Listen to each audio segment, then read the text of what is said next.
कांग्रेस की बात करनी बेकार है। आज बीजेपी के लिए तो मैं 2 शब्द बोल भी सकता हूँ, कांग्रेस के लिए तो वो भी बोलना बेकार है। जिंजी इन दिनों संसद हो या संसद के बाहर सबसे ज्यादा चर्चा इसी शब्द की है। सत्ता पक्ष हो या विपक्ष, हर कोई जिंजी को समझने की कोशिश कर रहा है। प्रधानमंत्री नरेंद्र मोदी जो कभी सिर्फ भाषण और इंस्टाग्राम पोस्ट के जरिए युवाओं तक पहुंचते थे, अब सेल्फी स्टाइल वीडियो बना रहे हैं, क्योंकि जिंजी सिर्फ सुनती नहीं, जवाब भी देती है। इसकी अपनी भाषा है, अपने मीम्स हैं, अपनी स्लैंग है।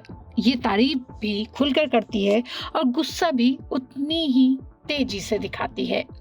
जंतर मंतर पर हुए छात्र आंदोलन ने देश को यही दिखाया, लेकिन शायद उत्तर प्रदेश की एक नेता जिंजी को सबसे पहले समझ गई थी।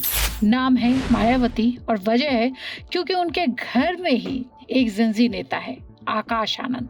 31 साल का एक लड़का जिसे कभी मायावती ने अपनी राजनीतिक उत्तराधिकारी बनाया, फिर उसी को पार्टी से बाहर कर दिया क्योंकि उसकी भाषा उस समय उन्हें समझ नहीं आई, और अब वही बीएसपी का सबसे बड़ा चेहरा बनकर लौट रहा है।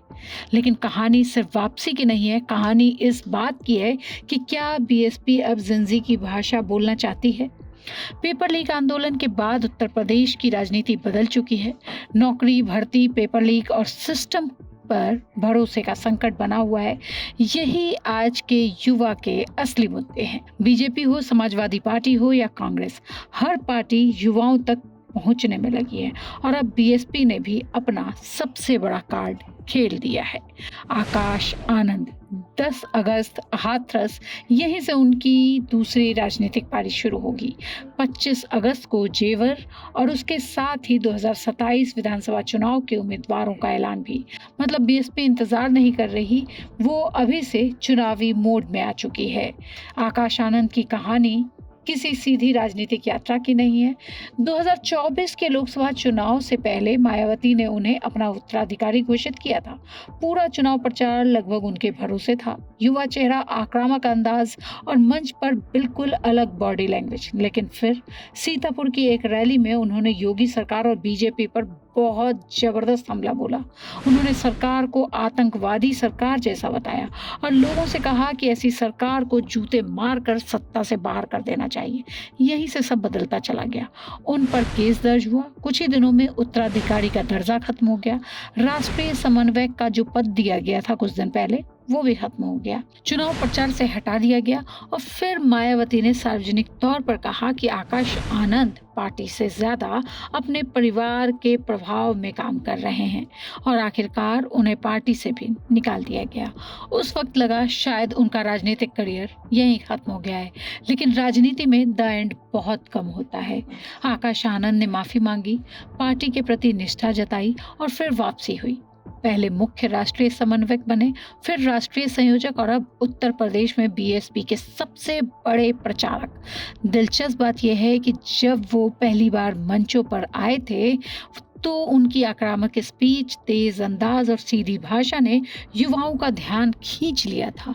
उनकी सभाओं में भीड़ बढ़ने लगी थी। सोशल मीडिया पर उनकी क्लिप वायरल होने लगी थी। यानी बीएसपी को पहली बार ऐसा युवा चेहरा मिला था जो जिंजी की तरह बोलता था और दिखता भी था, क्योंकि वो सिर्फ 31 साल के हैं। अब सबसे बड़ा सवाल है, क्या 31 साल की उम्र में किसी नेता को जिंजी का नेता बना सकते हैं? तो सवाल है, जवाब इसका सीधा है, जी हाँ। अभिजीत दिक्के हों, सौरभ दास हों, ये सभी अंडर एज ही हैं, 31 साल के लगभग, और ये जिंजी उससे जवाब मांगती है, जो कि हमने 20 जुलाई को देखा।